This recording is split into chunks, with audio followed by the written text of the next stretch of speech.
বাংলাদেশের যেসব শিক্ষার্থী দেশের বাইরে পড়াশোনা করতে যেতে চান তাদের জন্য এখন প্রধান সমস্যা হচ্ছে ভিসা পাওয়া।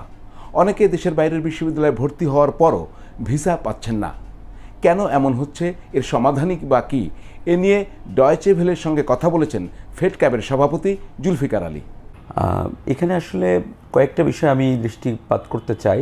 প্রথমত হলো আমাদের গভর্নমেন্টের বাইরের যে দূতাবাসগুলোর সাথে একটা ঘনিষ্ঠ সম্পর্ক মেনটেন করা বা কূটনৈতিক যে রিলেশনশিপটা সেটা মেনটেন করা। স্পেসিফিক্যালি ইউরোপিয়ান কান্ট্রিগুলোর সাথে বাংলাদেশের স্টিল আমি বলবো একটা গ্যাপ রয়ে গিয়েছে, যেখানে বাংলাদেশে অ্যাম্বাসিগুলো নাই। যে ড্রব্যাকসগুলো হলো তাদের অধিকাংশ ক্ষেত্রে ভিসা নেওয়ার জন্যে ইন্ডিয়াতে যেতে হচ্ছে। সো আপনি নিশ্চয়ই অবগত আছেন, ইন্ডিয়ার ভিসা পাওয়া বাংলাদেশের জন্য এখন বড় চ্যালেঞ্জ। সো আগে ইন্ডিয়ার ভিসা নিয়ে যেতে হয়, তারপরে ওখানে যাওয়ার পরে আবার ভিসা পাওয়ার ক্ষেত্রে আরেকটা চ্যালেঞ্জ ফেস করতে হয়। বাংলাদেশে এই মুহূর্তে ভিসা, যেমন নর্থ আমেরিকার ভিসা অনেক কঠিন হয়ে গেছে এই মুহূর্তে। আমেরিকার visa ratio significantly lower at this point. একই সাথে অনলি 22% ভিসা রেশিও আছে for Canada at this point from Bangladesh, whereas অস্ট্রেলিয়াতে ভিসা রেশিও আছে 98%। নিউজিল্যান্ড এই মুহূর্তে বাংলাদেশিদের জন্য সহ সারা পৃথিবীর জন্য ভিসা রেশিওটা অনেক আপগ্রেড করেছে, খুব ফ্লেক্সিবল করেছে।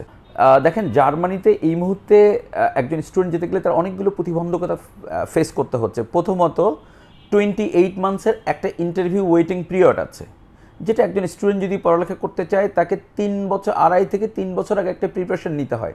আসলে 3 বছর স্টাডি গ্যাপ হয়ে গেলে পৃথিবীর অন্যান্য দেশগুলো তাকে অ্যাকসেপ্ট করবে না। সো এটা একটা বড় প্রতিবন্ধকতা আমাদের জন্য। জার্মানিতে যেতে প্রায় 2.5 থেকে 3 বছর মিনিমাম সময় লাগবে একজন স্টুডেন্টকে যদি যেতে হয়, হোয়ারাস অস্ট্রেলিয়া গেলে একজন স্টুডেন্ট 3 মাসের মধ্যেও অস্ট্রেলিয়া চলে যেতে পারছে যদি সে তার আইএলস রেডি থাকে, তার ফিনান্সিয়াল ডকুমেন্টেশন রেডি থাকে। ক্যানাডায় যেতে গেলে তাকে অন্তত 6 মান্থের একটা প্রিপারেশন, কারণ ওদের অ্যাডমিশনগুলো লম্বা সময় আগ থেকে শুরু করতে হয়।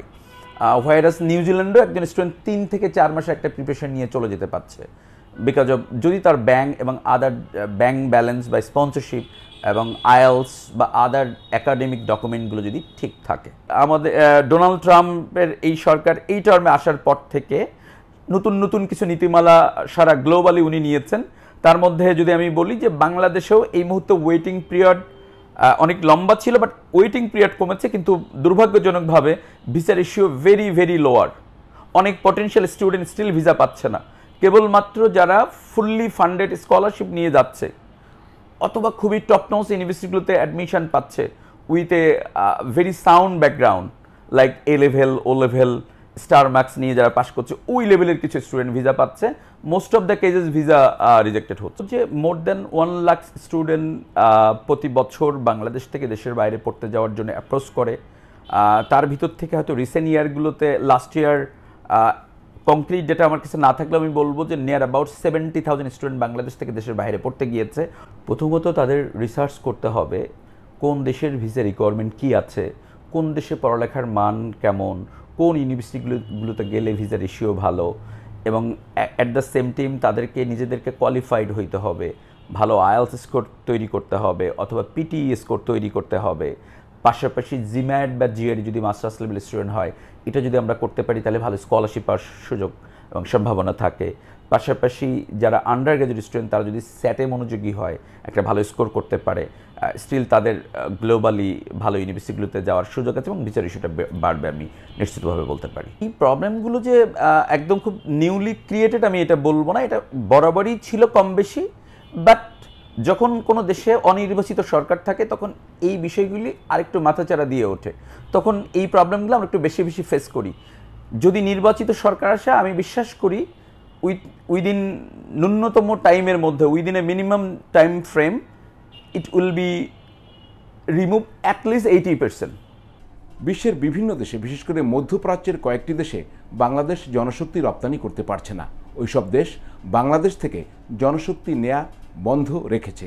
কেন এই পরিস্থিতি এবং এর সমাধানই কি, এ নিয়ে ডয়েচে ভেলের সঙ্গে কথা বলেছেন আলী হায়দার চৌধুরী, যিনি বায়রার মহাসচিব। আমাদের সৌদি আরব, আরব আমিরাত, ওমান, মালয়েশিয়া এগুলো কিন্তু আমাদের নিয়মিত বাজার, এবং বৎসরে 30 লক্ষ কর্মী শ্রমবাজারে আসে।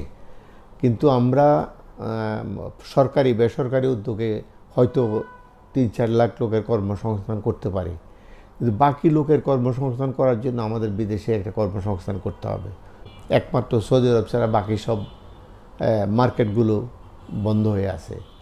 ইউএই বন্ধ হয়ে আছে বেশ কিছুদিন ধরে। জিনিস সেখানে আমার অভিযোগ পাওয়া যায় যে কর্মীরা গিয়ে সেখানে বিভিন্ন রকম অনিয়ম, আমাদের আইনশৃঙ্খলা, তাদের আইনশৃঙ্খলার বিভিন্ন হস্তক্ষেপ এগুলো তাদের মানে করে, যেগুলো তাদের আইনের পরিপন্থী। এই বিষয়গুলো মাথায় রেখে তারা কিন্তু আমাদের মার্কেটে বাংলাদেশের এমনকি ভিজিট ভিসা বন্ধ করে দিয়েছে। ঠিক তেমনিভাবে ওমানেরও একই অবস্থা, তেমনিভাবে মালয়েশিয়ারই একই অবস্থা। মালয়েশিয়া আমাদের মার্কেট খুলে করে আমরা শুনতে পাচ্ছি গত 1 বছর ধরে আমরা অপেক্ষায় আছি মার্কেট খুলবে। কে পাঠাবে না সেটা আমাদের কাছে বড় বিষয় নয়। আমাদের দেশ থেকে লোক যাচ্ছে, সেটা যদি সরকারিভাবেও যায়, সেটা যদি মানে যেভাবে হয়, আমাদের দেশের কর্মী যাওয়া নিয়ে আমাদের কথা। এই দালালদের খপ্পরে পড়ে এখন ইউরোপ মার্কেটের দিকে তারা যাওয়ার মানে যাচ্ছে।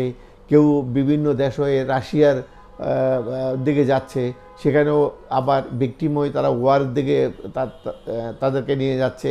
অর্থাৎ প্রতারিত হওয়ার সম্ভাবনাগুলো বেশি থেকে যাচ্ছে।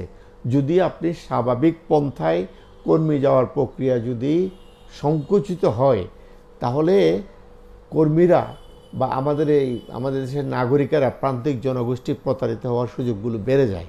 একটা দক্ষ কূটনীতি দিয়ে এই সব দেশের সাথে আমাদের মার্কেটটা খোলার জন্য চেষ্টা করতে হবে।